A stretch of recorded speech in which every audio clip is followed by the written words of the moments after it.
Have you ever pondered the difference between finite and infinite games? This intriguing dichotomy forms the core of James P. Carse's seminal book, Finite and Infinite Games. So let's dive right into it. In the first chapter, Carse introduces us to the concept of finite and infinite games. A finite game, he explains, has clear rules, known players, and an agreed-upon objective. It ends when its purpose is achieved. An infinite game, on the other hand, changes its rules, incorporates new players, and continues indefinitely.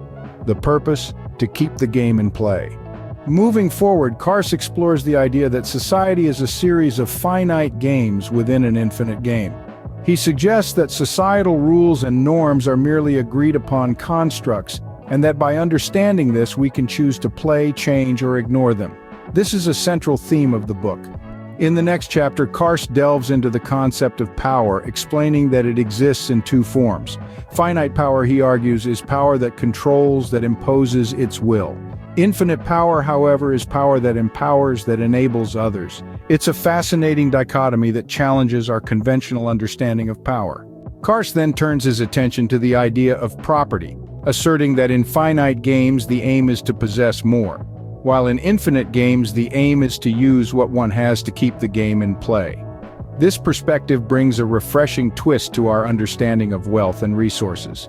Later chapters examine the concepts of culture, freedom, and nature.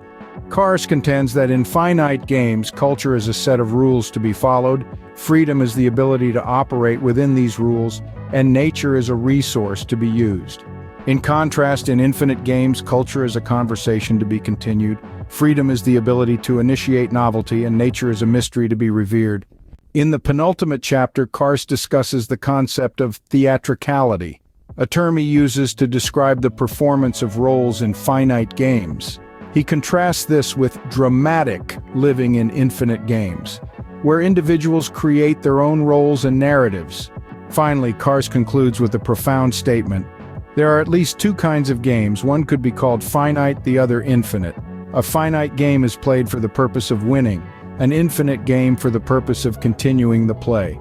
In essence, Carse's Finite and Infinite Games invites us to shift our perspective, to see life not as a series of finite games to be won, but as an infinite game to be played.